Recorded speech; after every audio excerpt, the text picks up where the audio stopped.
juntar a esse texto também o texto do Salmo 91, 11 a 12, onde lemos assim: porque aos seus anjos dará ordens a teu respeito, para que te guardem em todos os teus caminhos. Eles te sustentarão nas mãos, para não tropeçares em alguma pedra. Pode sentar-se. Queridos irmãos e irmãs em Cristo Jesus, queremos meditar hoje, por um lado, por nossa advertência e, por outro lado, para consolo nosso, naquilo que a Escritura Sagrada expõe sobre os anjos. Anjo. A palavra significa mensageiro. Quando e como foram criados os anjos? Quem o sabe? Ninguém. Também eu não sei exatamente dizer o dia, a hora exata em que foram criadas essas criaturas, mas sabemos que elas foram criadas entre os 6 dias da criação antes do ser humano. Porque nós lemos em Gênesis 1, versículo 31, viu Deus tudo quanto fizera, e eis que tudo era muito bom. Houve tarde e manhã o 6º dia. Assim, pois, foram acabados os céus, a terra e os exércitos dos céus. Aqui nós temos a primeira menção aos exércitos do céu. O apóstolo Paulo escreve aos Colossenses: em Cristo foram criadas todas as coisas nos céus e sobre a terra, as visíveis e as invisíveis, sejam tronos, sejam soberanias, quer principados, quer potestades. Tudo foi criado por meio dele, para ele. Ele é antes de todas as coisas. Nele tudo subsiste. Aqui o apóstolo Paulo faz menção da criação dos principados, das potestades, das criaturas invisíveis, que nós não vemos, mas que estão aqui entre nós. A Escritura ensina que uma parte dos anjos pecou contra Deus e foram por isso eternamente rejeitados. Nós lemos em Judas 1,6: e aos anjos que não guardaram o seu estado natural, mas abandonaram o seu próprio domicílio, Deus os tem guardados sobre trevas em algemas eternas para o juízo do grande dia. Ou seja, para aquela terça parte dos anjos que se rebelou junto com Lúcifer, como está escrito em Ezequiel, Deus agora mandou, na época, Miguel expulsá-los dos céus e criou para eles o inferno. Eles tiveram a opção de escolher, e eles escolheram se rebelar contra Deus e criar seu próprio reino. Por isso, agora sua natureza é eternamente má, é eternamente de revolta contra Deus. Os outros anjos também tiveram a escolha e escolheram ficar do lado de Deus. Por isso a sua natureza é eternamente boa. Os anjos não morrem e os anjos não mudam mais de lado. Jesus declara aos judeus em João 8,44: vocês são do diabo, ele é vosso pai. Quereis satisfazer-lhe aos desejos? Ele foi homicida desde o princípio, ele jamais se firmou na verdade, porque nele não há verdade. Quando ele profere a mentira, ele fala do que lhe é próprio, porque ele é mentiroso e ele é o pai da mentira.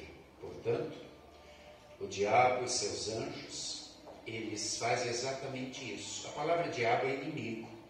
A palavra Satanás significa aquele que nos tenta, que nos seduz com as artimanhas, com as mentiras. O nome do diabo, como anjo, era Lúcifer. E nós conhecemos então esses anjos maus, que a Bíblia chama de principados, potestades, forças espirituais do mal, simplesmente como demônios. Nosso catecismo diz: os anjos maus são espíritos que apostataram e foram por isso eternamente rejeitados, sendo inimigos de Deus e dos homens, procurando sempre aniquilar a obra de Deus. No texto de hoje, os Efésios, Paulo adverte aos cristãos de Éfeso: revesti-vos de toda a armadura de Deus, para poderdes ficar firmes contra as ciladas do diabo, porque a nossa luta não é contra carne e sangue, mas contra principados e potestades, Principados e potestades são atributos ou condição de quem manda, de quem impõe sua vontade, de quem tem muito poder, muita potência, muita força. Paulo continua dizendo: a nossa luta é contra os dominadores desse mundo tenebroso, contra as forças espirituais do mal nas regiões celestes. São muitos os anjos, não sabemos o número deles. Milhares, milhões? A Bíblia fala em legiões de anjos. O apóstolo Pedro adverte: sede sóbrios e vigilantes, porque o diabo, vosso adversário, anda em derredor de vocês como um leão que ruge, procurando alguém para devorar. Resistir, resisti-lhe firmes na fé. Quando os 70 discípulos enviados por Jesus regressaram das suas atividades missionárias, estavam possuídos de grande alegria e diziam: até os demônios se submetem a nós em nome de Jesus. E aí Jesus chama a atenção deles e diz: eu via Satanás caindo do céu como um relâmpago na sua fúria contra vocês. Eu orei por vocês. Por isso, prezados irmãos, tomemos sempre toda a armadura de Deus. O capacete da salvação, a espada do Espírito, que é a palavra de Deus, com toda oração e súplica, para podermos apagar os dardos inflamados do maligno, como diz Paulo. Nós somos fracos, nós somos indefesos diante do poder que os anjos têm. Por isso Paulo fala: vistam a armadura de Deus, a armadura que Deus dá. Voltemos 2000 anos atrás, não haviam as armas que nós temos hoje. As armas eram espada, arco e flecha, lança e escudo. Então Paulo diz assim: vistam com a armadura de Deus, em primeiro lugar a couraça, a vestimenta da justiça e da verdade. O que significa isso? Se o diabo é o pai da mentira, Jesus é o caminho, a verdade e a vida. Então, vestir-se com a couraça da justiça e da verdade significa estar sempre revestidos de Cristo, apegados em Cristo, com a verdade que Cristo vos ensina sobre todas as coisas, até porque com o perdão dos pecados que Ele dá, vocês estão revestidos de justiça, porque diante de Deus, como perdoados, vocês são justos. E aí Paulo diz: calçai os pés com a preparação do Evangelho da paz. Onde vocês forem caminhando, onde vocês estiverem andando, não sejam mensageiros de ódio, de ira, de animosidade, mas pregai a paz. E a paz só existe através de Cristo. Para que alguém tenha paz com Deus, tenha paz com sua consciência, tenha condição de ter paz com as outras pessoas, ele precisa de paz com Deus. E isso só acontece através de Jesus. Portanto, onde vocês pisarem, estejam calçando esse Evangelho da paz. E aí Paulo diz: não esqueçam de embraçar sempre o escudo.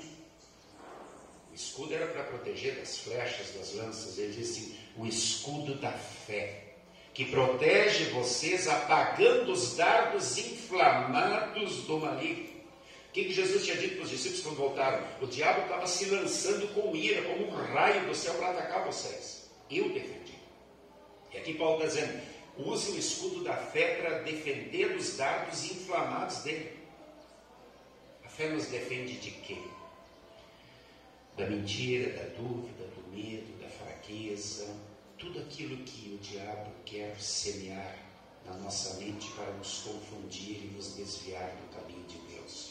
Quanto mais fé, mais seguro, com mais defesa eu estou diante desses ataques. Então Paulo fala da cabeça. Aqui onde a gente tem o cérebro, onde a gente raciocina, ele diz: usem sempre o capacete da salvação. Ou seja, não vos deixem confundir, tenham sempre a absoluta convicção, a absoluta certeza que Jesus salvou vocês, morreu pelos vossos pecados, vocês serão salvos. Então não deixem nada penetrar na cabeça de vocês que possa confundi-los. Com todas as armas de defesa que Ele nos dá uma de ataque. E Ele diz assim: usai a espada do Espírito, que é a palavra de Deus. A espada é uma arma de ataque. Quem nos ensinou a usar essa arma? para atacar Satanás? O próprio Jesus. Lembram? No momento em que Jesus foi tentado, nas 3 tentações, Jesus simplesmente poderia, com o poder dele, enxotar Satanás. Mas ele não fez. Diante das 3 tentações, Jesus usou a palavra de Deus. Porque sabia que ali o Espírito Santo estava atingindo Satanás. As 3 vezes Jesus disse: está escrito. Está escrito. Essa é a nossa arma de ataque. Quando o diabo nos tenta, eu preciso dizer: Deus não quer que eu faça isso. Não é assim que Deus pensa. O que os mandamentos de Deus dizem é diferente. E então eu o firo com a espada da palavra de Deus, porque é o Espírito Santo que está atuando. E por fim, Paulo diz: e façam tudo isso com oração, com súplica, perseverando, vigiando. Ou seja, com muita humildade, com muita entrega, sabendo que vocês são fracos. E ele diz: eu sou fraco, orem por mim também, porque a batalha é espiritual, é grande, é forte. Então eu preciso também da oração de vocês. O apóstolo Tiago garante, em Tiago 4,7, resisti ao diabo e ele fugirá de vós. Luta, coragem, força, fé e muita oração. Essa é a nossa batalha contra os anjos maus. Nós vamos falar um pouco dos anjos bons também. A doutrina dos anjos bons é muito consoladora, por isso que eu coloquei o texto do Salmo 91 para se agregar a esse texto de Efésios, onde Paulo fala da luta contra os anjos maus. Lá no Salmo 91 nós lemos: porque aos seus anjos dará ordens a teu respeito, para que te guardem em todos os teus caminhos, e eles te sustentarão nas suas mãos, para não tropeçares em alguma pedra. Deus dará ordem aos seus anjos para cuidar dos seus filhos, para não deixar a gente tropeçar, ou seja, cuidar de nós em todos os momentos. Antes eu falei do catecismo falando dos anjos maus, nosso catecismo também se refere aos anjos bons, dizendo assim: são santos, poderosos espíritos já confirmados na bem-aventurança. Louvam a Deus o tempo todo e cumprem todas as suas ordens para também ajudar a servir a nós, seres humanos. Os anjos bons também são em grande número. A Escritura fala em exércitos celestiais. E assim como dos maus fala em principados, potestades, forças tenebrosas do mal, ele fala dos anjos bons, querubins, serafins e arcanjos. E nenhum deles é como aqueles anjinhos que a gente vê nos quadros, que a gente imagina. Os querubins, o texto que fala deles está lá em Ezequiel 2, Ezequiel 10 também fala sobre ele. Eles têm 4 asas, não tem 2. E eles têm um rosto que tem 4 caras, eles olham para 4 lados diferentes. E querubim vem de querube, ou seja, aquele que está servindo, aqueles que servem sempre a Deus. Então a nossa maneira de ver seria assim um pouco esquisita essas figuras. Esses são os querubins. Aí vem os serafins, que também não têm 2 asas, como estamos tão acostumados a ver, eles têm 6 asas.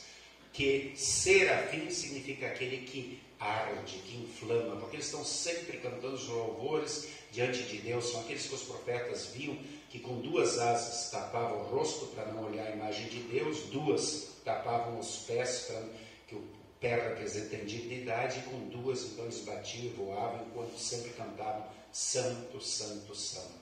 Esses são os querubins. E a terceira classe são os arcanjos. E os arcanjos não têm asas, eles são iguais a nós. E são estes os anjos que nós vemos sempre de novo na Escritura. Por exemplo, quando Deus veio visitar Abraão, e Abraão ficou negociando com Deus, porque Deus disse que ia destruir Jó, os 2 anjos que estavam com ele, que comeram, beberam junto com Abraão, foram caminhando para destruir a cidade de Sodoma e Gomorra. Eram homens, forma de homens. Assim nós temos dois nomes de arcanjos que nós conhecemos: Miguel, aquele anjo poderoso que expulsou o diabo e os seus dissidentes do céu, e Gabriel. Gabriel apareceu lá para Zacarias, avisando que Isabel ia ter um filho que deveria ser chamado João Batista. Gabriel é aquele que aparece para Maria, dizendo que ela teria o filho, para José, dizendo que o nome teria que ser Jesus. Nós temos os anjos que aparecem para os pastores, quando Jesus nasce, um anjo proclama, e aí uma milícia, ou seja, milhares de anjos cantam, glória a Deus nas maiores alturas, paz na terra, a quem Deus quer bem. Jesus diz que toda vez que um pecador se arrepende, os anjos do céu se alegram e cantam. E os anjos também aparecem quando Jesus vence as tentações do diabo e diz: arreda, Satanás, sai daqui agora. E aí diz lá: os anjos de Deus vêm e servem a Jesus. Os anjos, nós vemos dois deles do lado do sepulcro aberto, na manhã da ressurreição, dizendo para Maria Madalena e as outras mulheres: por que vocês estão procurando? Jesus não está mais aqui. Quando Pedro e João chegam, os anjos estão ali dizendo: ele já foi. Então, várias e várias vezes nós temos a presença dos anjos. Como é confortadora essa palavra do Salmo 91. Porque aos seus anjos dará ordens a teu respeito, para que te guardem em todos os teus caminhos, te sustentem nas suas mãos, para não tropeçares em alguma pedra. Alguém poderia perguntar: pastor, mas será que os anjos ainda têm essa atividade hoje? Com certeza sim. Com certeza sim. Assim como somos atacados, eles estão nos defendendo quando oramos a Deus. Seja defendendo de um ladrão que poderia entrar na nossa casa, seja nos defendendo de uma bala perdida, de um assalto, de um acidente, eles estão nos defendendo. Existem várias e várias narrativas de anjos. Eu gostaria de mencionar apenas 3 que são reais. Na década de 70, na época que poucas pessoas tinham carro, tinha um pastor no Espírito Santo que ainda ia a cavalo. Meu pai também pegou essa fase, dar seus cultos.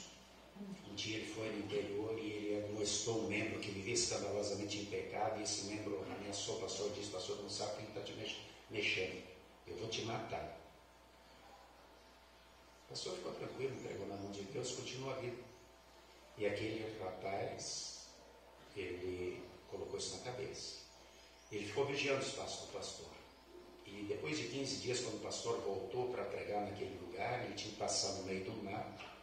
Quando terminou o culto, o rapaz ficou de longe olhando o pastor e fez uma tocaia com espingarda. Sabia que o pastor ia voltar com o seu cavalo. O pastor voltou e nada aconteceu.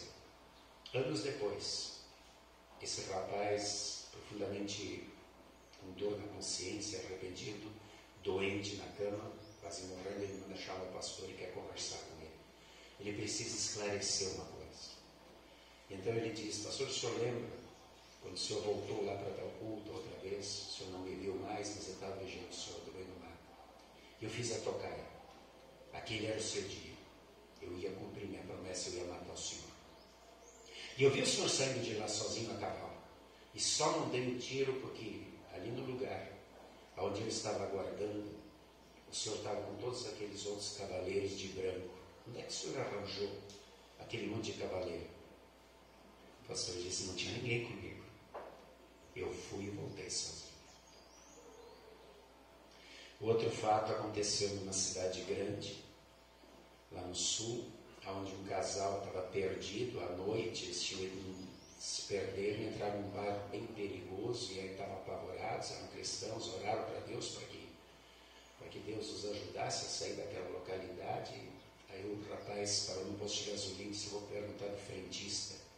E aí perguntou do frentista como faria para sair daquele bar. Já eram mais de 10 horas da noite. O frentista deu a diretriz, ele foi sair tranquilo, agradeceu muito a Deus por chegar em casa bem, a esposa estava muito nervosa. E uma semana depois, ele estava trabalhando durante o dia e passou ali e disse: eu vou lá agradecer ao frentista.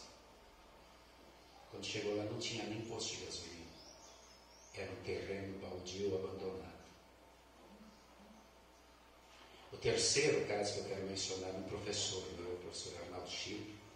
Antes de ir para a aula, ele sempre cuidava de 2 idosos que estavam num hospital albergue, onde a ala dos homens era do lado das mulheres do outro, e eles eram bem velhinhos. E ele sempre passava, antes de vir dar aula para a gente, fazer uma oração com eles. Um dia, quando ele chegou, o médico estava aguardando e disse: pastor, como eles são muito ligados, são muito velhinhos, estava esperando o senhor, e sempre sobra para o pastor, para dar a notícia que o marido faleceu. Aí eu não sei como dizer isso para ela sem com o impacto ela faleça também. Então, já que o senhor sempre vem fazer oração, a gente estava aguardando o senhor falar para ela.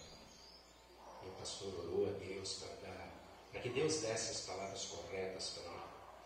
E ele procurou ser o mais natural possível. Quando a gente entrou no quarto dela, então disse: bom dia, como é que a senhora está? Ela: estou muito bem, estou muito feliz. Ainda mais sabendo que ele já foi para o céu e está me aguardando. E o pastor teve um baque, porque ninguém havia entrado naquele quarto naquela manhã. E ele disse assim: mas como assim? Quem é que falou isso?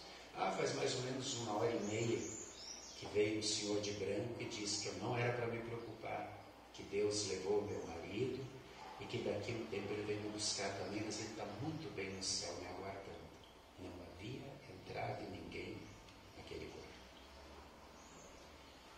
Por isso as palavras desse Salmo 91 são muito verdadeiras.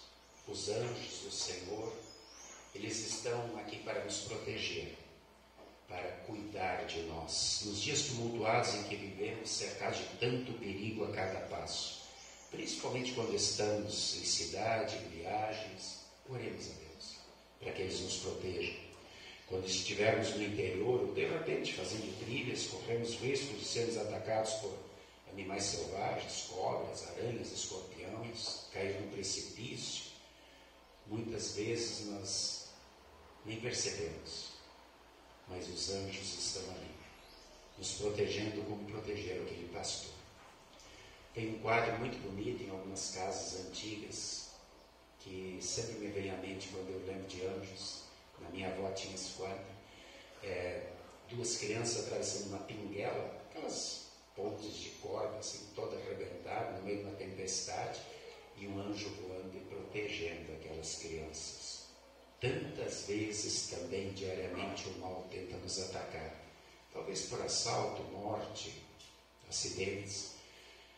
Mas nós temos, como cristãos, nossos guardas, a proteção dos santos anjos. Por isso, sempre de novo, leiamos o Salmo 91.